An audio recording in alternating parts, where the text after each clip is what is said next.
Bonjour. Qu'est-ce que l'égalité ? C'est une problématique centrale de l'histoire de France. Elle est présente dans la devise de la République et sur nos bâtiments publics. C'est une question aussi qui est revenue à la une depuis la crise de 2008, qui a aggravé sérieusement les inégalités. Des chiffres assez hallucinants circulent, vous les avez sans doute entendus. Le patrimoine des 85% les plus riches au monde égale celui de la moitié la plus pauvre de la population mondiale. Ou pour citer un chiffre français, en France, 27% des énarques fonctionnaires dans les grands corps d'État sont eux-mêmes fils d'énarques, alors qu'ils représentent moins d'1 millième de la population. D'où une impressionnante série d'études économiques sur la question, partout sur la planète et y compris en France. L'égalité est en outre un marqueur politique. Certains font de la revendication d'égalité un critère de l'appartenance à la gauche. Et de fait, c'était le programme du complot de Gracchus Babeuf, la conjuration des égaux, en 1796, et depuis, la revendication d'égalité marque le programme de la gauche.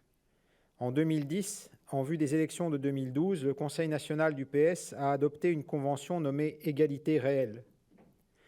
Et pour marquer la différence entre socialisme et libéralisme, Margaret Thatcher prenait la différence suivante, soit deux politiques économiques possibles.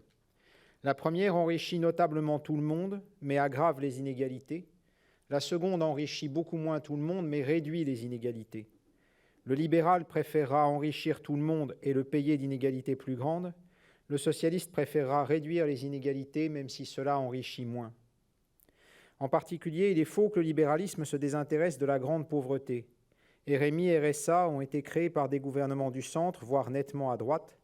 Mais ce type d'aide d'urgence, c'est une des critiques qu'on lui adresse souvent, ne combat pas les inégalités structurelles. Elle risque même de les institutionnaliser. Les débats autour de l'égalité ont porté essentiellement sur les moyens de réduire les inégalités. Mais aujourd'hui, je voudrais montrer que le problème est plus radical. Il est impossible de définir l'égalité stricte. Dans cette conférence, je ne vais pas me demander s'il faut augmenter la progressivité de l'impôt ou plafonner les bonus. Je vais défendre trois choses. Primo, une démocratie ne peut pas longtemps supporter de trop grandes inégalités. Secundo, l'égalité stricte n'est pas réellement définie. Il existe des inégalités, en partie antagonistes entre elles, c'est-à-dire qu'à chaque fois qu'on en combat une, on en favorise une autre. Et la seule attitude possible consiste à identifier les inégalités les plus graves et les plus urgentes pour les combattre, en particulier les inégalités de revenus, sans chercher une égalité pure et simple. Enfin, je défendrai qu'il faut avant tout tenir une égalité métaphysique et spirituelle de toutes les personnes humaines. Nous allons prendre ces problèmes un par un. Des arguments en faveur de l'inégalité ont toujours existé, y compris dans le catholicisme. Pour prendre un exemple dramatique, au XVIIe siècle, Marin Mersenne, prêtre, attribue ou compare la société à un grand corps où chacun est comparable à un des organes, le roi et le cœur, par exemple. Et dans cette société, il compare les professions manuelles aux intestins. Et quant aux plus pauvres, c'est ce que les intestins ont pour objectif d'expulser. Autrement dit, si les mots ont un sens, les pauvres, c'est de la merde. Ce discours est doublement faux. D'une part, il déresponsabilise les hommes à bon compte. Nombre d'inégalités n'ont rien à voir avec la création ou la nature, elles découlent de choix humains. Une société plus juste serait réellement plus égalitaire. De même, les grands systèmes de discrimination, comme le racisme ou le sexisme, tentent systématiquement de se faire passer pour naturels, alors que les groupes qui sont discriminés sont maintenus dans l'inégalité par des systèmes humains précis qu'il est possible de réformer. D'autre part, en terrain catholique, les pauvres se sont toujours souvenus du Magnificat, le chant de guerre de la Vierge Marie qui promet de renverser les riches. C'était le chant des jacqueries et autres mouvements eschatologiques. Il y a bien, dans l'Évangile et dans la doctrine sociale de l'Église, un appel à lutter contre les inégalités. Mais il y a en faveur des inégalités des arguments moins scandaleux et plus forts. Certains estiment que l'inégalité est nécessaire au dynamisme de la société, en créant une compétition qui pousse chacun à se dépasser. Tout nivellement se fait par le bas et tous en souffrent. D'autres font valoir que les tentatives pour établir une égalité parfaite ont abouti à des tragédies et à des inégalités plus graves encore. Quoi de plus inégal qu'une société où les apparatchiks se pavanent en voitures blindées et Dacia, pendant que les zèques meurent de faim au goulag. Sans compter que le bolchevisme, puisque c'est de lui que je parle, a partout établi un racisme d'État brutal. Inversement, les libéraux anglo-saxons signalent que la solidarité volontaire accomplit un meilleur travail d'assistance aux plus pauvres que les aides d'État. Enfin, c'est l'argument majeur, il y a des inégalités invincibles. J'aurais beau faire, je ne courrai jamais comme Carl Lewis, je ne peindrai jamais comme Van Gogh. Ces arguments ont leur part de vérité, ils nous rappellent que l'égalité totale est inaccessible, mais ils ne prouvent pas que l'inégalité soit un bien. Or, de fait, je le disais, de trop graves inégalités fragilisent la démocratie. Le principe de la démocratie se résume souvent par l'expression « one man, one vote », à chaque homme son vote. En théorie, le vote du pauvre, le mien, et celui du milliardaire ont le même poids. C'est à chaque fois un bulletin dans l'urne. Dans les faits, les choses ne sont pas si simples. Le SDF ne peut pas s'inscrire sur les listes électorales parce qu'il n'a pas d'adresse, et de ce fait, il ne vote pas. Les classes favorisées sont aptes à s'organiser pour défendre leurs intérêts ou rédiger des projets de loi. Fonctionnaires, députés se recrutent majoritairement parmi les classes aisées, fixent les règles électorales et dessinent les circonscriptions. Cela leur donne, en tant que classe, un poids considérable. Dans la plupart des cas, les élus qui défendent le plus sincèrement du monde les classes défavorisées sont eux-mêmes issus de classes plus favorisées. Jean Jaurès était docteur en philosophie, Blum était consulteur au Conseil d'État. Malgré la détermination des gens, cette situation peut apparaître comme une aliénation pour les plus défavorisés. Les gens qui estiment n'avoir plus rien à perdre ont plus de mal à se sentir solidaires de la société. Du coup, ils ont tendance à moins voter.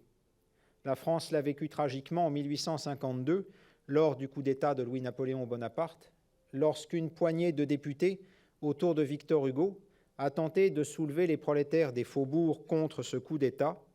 Les prolétaires ont répondu qu'ils refusaient de mourir pour 25 francs par jour. 25 francs or par jour, c'était l'allocation des députés. Autrement dit, les prolétaires ne regardaient plus les députés comme leurs représentants. Le phénomène se reproduit aujourd'hui aux USA avec la tendance des Noirs de peu voter parce qu'ils s'estiment trahis par le système. En un mot, les inégalités fragilisent la démocratie. Ce phénomène, encore une fois, ne peut pas être éradiqué intégralement. En temps normal, lorsqu'il conserve des dimensions gérables, il comporte des correctifs. Je l'ai déjà évoqué, il y a toujours eu des membres des classes dominantes qui se mettaient réellement au travail pour aider les classes défavorisées. En France, nous pouvons citer le rapport Lenoir sur l'exclusion sous Giscard, les propositions de Stoléru contre la pauvreté, le rapport sur les SDF sous Balladur et tant d'autres. Mais lorsque les inégalités deviennent folles, leur effet sur la démocratie devient dangereux. En France, nous avons eu les émeutes de banlieue de 2006. Beaucoup d'auteurs signalent que ni Sarkozy ni Hollande n'ont sérieusement tenté de comprendre ce qui s'est passé à cette occasion. La réponse a été seulement sécuritaire. Aujourd'hui, les politiques se plaignent que ces populations ne soient pas assez mobilisées pour la laïcité ou pour la sécurité. Le fait est que nous n'avons pas fait grand-chose pour les convaincre que c'était leur intérêt.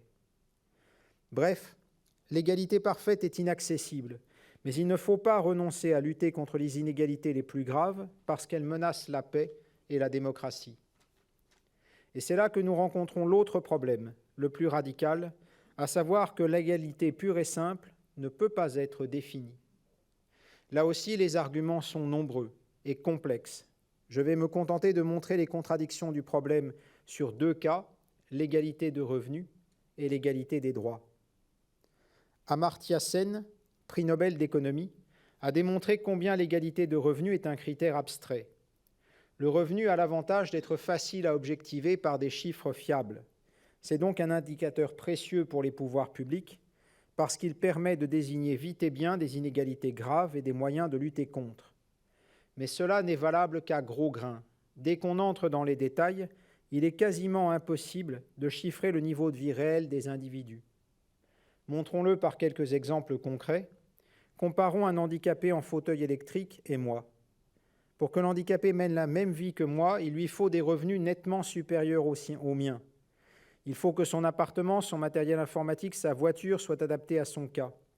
Il lui faudra des aides humaines, aides soignantes et autres qu'il faudra payer. Autre problème, le même revenu chiffré de façon brute n'offre pas le même niveau de vie à Paris ou au Mans, tout simplement parce qu'au Mans, tout est moins cher. La répartition des aides publiques ou associatives n'est pas la même non plus d'une ville à l'autre, ou même d'un quartier à l'autre, entraînant des besoins financiers différenciés. Par exemple, il y a plus de places en crèche dans les petites villes que dans les grandes, et donc la mère célibataire dépense moins en babysitting dans une petite ville que dans une grande. La situation du conjoint est plus différenciée qu'on ne croit. L'épouse d'un cadre supérieur arrêtera facilement de travailler en raison des revenus garantis de son époux, alors que pour l'artisan en libéral, l'épouse est souvent une main-d'œuvre supplémentaire. Mais la carrière du cadre conduira son épouse à des surdépenses en réception, voyages, voire frais vestimentaires, qui peuvent parfois devenir spectaculaires. D'où la recherche ces temps-ci d'une sorte de salaire de l'épouse, que les anglo-saxons appellent le wife bonus, le bonus pour l'épouse. Ce genre de choses, et beaucoup d'autres encore, montrent qu'il ne suffit pas d'avoir établi une égalité numérique de revenus pour avoir établi une égalité de niveau de vie. Même si l'égalité de revenus était accessible, elle laisserait demeurer d'autres inégalités graves. Il ne suffit pas d'avoir de l'argent, il faut savoir quoi en faire. Supposons qu'un décret mette au même niveau financier deux familles d'origine différentes, une famille où tout le monde est bac+5 depuis des générations et une autre où personne n'a le baccalauréat. La famille où tout le monde est bac+5 multipliera vite ses revenus parce qu'elle sait se servir des instruments financiers. Quand la famille issue d'un monde précaire risque fort de perdre une partie de cet argent dans des opérations hasardeuses, y compris les jeux d'argent fréquents dans ces milieux, et perdra son argent en partie au profit de l'autre famille. Par exemple, les statisticiens qui définissent les jeux d'argent se recrutent dans les familles favorisées. C'est ce qui s'est passé lors de la crise des subprimes, qui a ruiné les classes moyennes, mais enrichi quelques super riches. De même, autre problème, il ne sert à rien qu'une famille noire devienne aussi riche que les familles blanches de la ville si elle se heurte quotidiennement aux insultes, aux menaces, à la déprédation, que sais-je. Ainsi, l'égalité de revenus est un principe beaucoup trop formel et abstrait pour définir une égalité véritable. D'où, comme le montre ce dernier exemple, une autre dimension essentielle de l'égalité, l'égalité des droits. La Convention socialiste sur l'égalité réelle la mettait en avant, signalant qu'aujourd'hui, les droits sont jugés plus cruciaux par les Français que l'égalité de revenus. Là aussi, il semble en première analyse que la question soit assez claire. La loi n'a pas le droit de faire de différence entre un homme et une femme, un blanc et un noir, un chrétien et un juif, etc.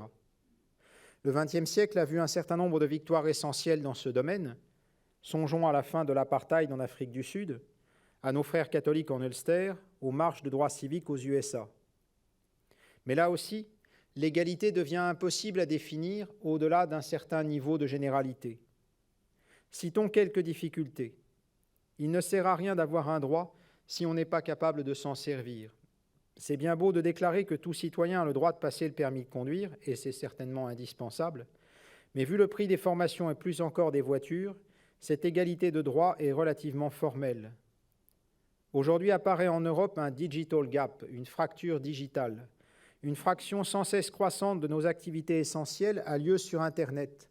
Chacun a le droit d'acheter et plus ou moins de vendre ce qui lui plaît sur Internet, ou d'y créer un blog. Mais à quoi bon si la personne habite à 15 km de la première borne Wi-Fi ? Au-delà de ces problèmes techniques, il y a une difficulté de principe. Pour établir une égalité de droit, il faut se mettre d'accord sur la population concernée par ce droit. Or, notre société a terriblement compliqué le problème de l'identité. Il devient de plus en plus délicat pour les tribunaux de définir des droits sans entrer dans les débats sociétaux ou ethniques ou religieux. Je vais le montrer par deux exemples d'actualité brûlante, les destructions d'embryons et la polygamie. Le droit de conserver sa vie est constitutionnel. Selon ce principe, je suis hostile à toute destruction d'embryons puisque le droit de défendre sa vie est égal entre la mère et l'embryon. Mais de plus en plus, les lois européennes disent que l'embryon n'est pas une personne humaine. Dans ce cas, l'avortement devient un droit inconditionnel de la mère. Le débat ne porte pas sur l'égalité des droits, que tous admettent, mais sur la question de savoir qui a des droits, et en l'occurrence sur la nature de l'embryon. Autre exemple, la polygamie.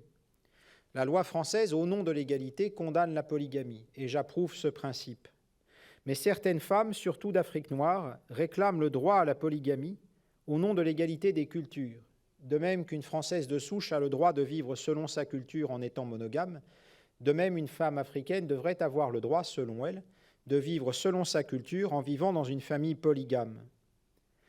Donc, selon que vous jugez que le concept le plus essentiel est femme ou africaine, le même problème d'égalité des droits s'inverse. Et ce genre de débat, je le disais, devient de plus en plus complexe et urgent dans les jurisprudences. Enfin, en France, depuis la Révolution, l'égalité des droits et l'égalité des revenus ont toujours été posées à raison comme concurrentes. Les déclarations des droits de l'homme de 89 et 93 posaient l'égalité de droits, avec la célèbre formule « Les hommes naissent et demeurent libres et égaux en droit ». J'ai dit combien l'aile gauche de la Révolution, autour de Gracchus Babeuf en particulier, a exigé plutôt l'égalité de revenus, y compris en privant les riches, du coup, d'un certain nombre de droits, dont le droit de propriété privée. La nationalisation puis la revente des biens des nobles et de l'Église relevaient d'une égalisation des revenus contre l'égalité des droits, puisque les concernés n'ont guère été consultés. Le problème s'est reposé plusieurs fois sous la Ve République, quoique heureusement sous des formes non violentes. En 1982, prenant acte que la propriété est un droit constitutionnel, le Conseil constitutionnel a imposé un dédommagement bien plus important des actionnaires des entreprises nationalisées que ce que prévoyait la loi socialiste. Récemment, le même Conseil constitutionnel a refusé plusieurs mesures fiscales de redistribution du gouvernement Hollande au nom de l'égalité des droits. Au-delà d'un certain seuil, surimposer les plus riches est en un certain sens inégalitaire. Il n'y a plus l'égalité devant l'impôt. Or, une telle inégalité de droits devant l'impôt serait indispensable pour réaliser une vraie redistribution des revenus. Les réformes agraires, si essentielles partout en Amérique latine et ailleurs, avec l'appui des églises locales, seraient impossibles si l'on respectait trop l'égalité des droits. Bref, il est impossible de rendre parfaitement compatibles égalité de revenus et égalité de droits. L'égalité pure et simple est donc impossible à définir. Faut-il alors renoncer intégralement à l'idée d'inégalité? Non. Si l'égalité pure et simple est inaccessible, deux niveaux d'égalité, métaphysique et théologique, doivent être posés. Et d'autre part, les gouvernements ont intérêt à établir des inégalités les plus urgentes à combattre pour assurer le bien commun. Métaphysiquement, je tiens que toute vie humaine a la même valeur, la même dignité inconditionnelle. Il y a quelques années, il était à la mode de rédiger des livres du type « Comment réussir sa vie ». Mais j'affirme qu'il n'y a pas de vie ratée.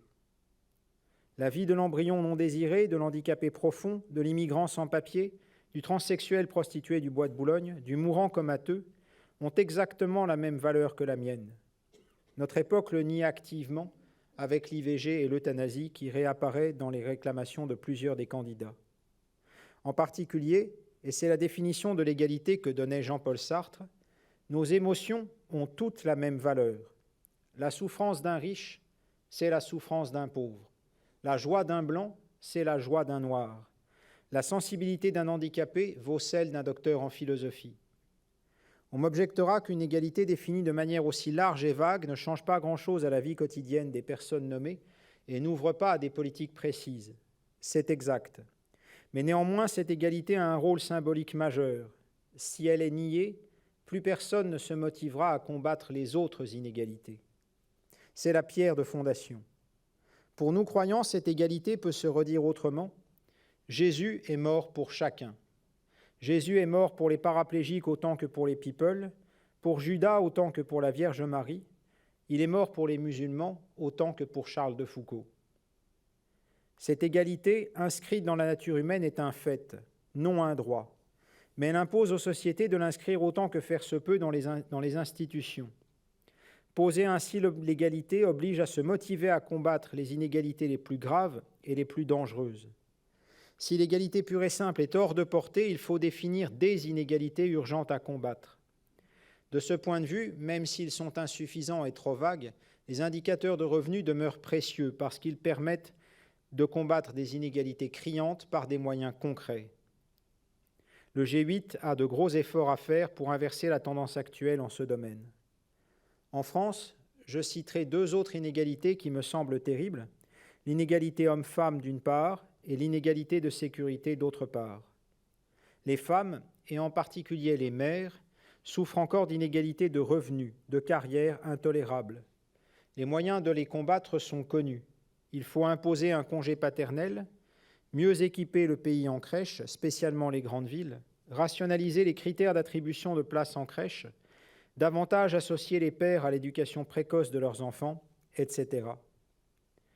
Par ailleurs, la France répète qu'elle est en insécurité, et chaque candidat en rajoute sur ses concurrents dans le domaine sécuritaire. Mais très peu signalent que la sécurité est répartie de manière fort inégalitaire sur le territoire. La densité de membres de forces de l'ordre, de vigiles privés, de caméras est très variable selon les villes et les quartiers, avec des effets de renforcement circulaire. Le terrorisme, qui par définition frappe des cibles de haute valeur comme les églises, a aggravé la tendance, en faisant oublier que les agressions physiques et sexuelles de la délinquance commune sont bien plus fréquentes et touchent des populations bien plus nombreuses. Il faudra donc que les populations surprotégées, auxquelles j'appartiens, fassent des sacrifices pour que les Français aient tous une vie vivable. Résumons ce que nous avons dit. Nos vies ont toutes la même valeur. Nos émotions en particulier ont toutes la même valeur. C'est l'égalité fondamentale. Elle s'enracine pour nous croyants dans le fait que nous avons tous été créés à l'image de Dieu et par-dessus tout que Jésus est mort de la même manière pour tous et pour chacun. Il faut poser cette égalité comme le symbole qui nous oblige à combattre les inégalités les plus criantes et les plus dangereuses. L'égalité sociale pure et simple n'est pas définissable. Les différents critères que l'on en donne ne sont pas compatibles entre eux et sont tous beaucoup trop abstraits. Mais par contre, des inégalités trop criantes, trop graves dans un certain nombre de domaines stratégiques sont dangereuses pour la paix et pour la démocratie. Il faut donc que les gouvernements sachent les identifier et les combattent par des moyens concrets. Et je l'ai dit, outre les inégalités de revenus qui atteignent des niveaux, à mon avis, inacceptables aujourd'hui dans le G8, la France aurait grand intérêt et urgence à lutter pour diminuer l'inégalité homme-femme et l'inégalité de sécurité sur le territoire. Merci.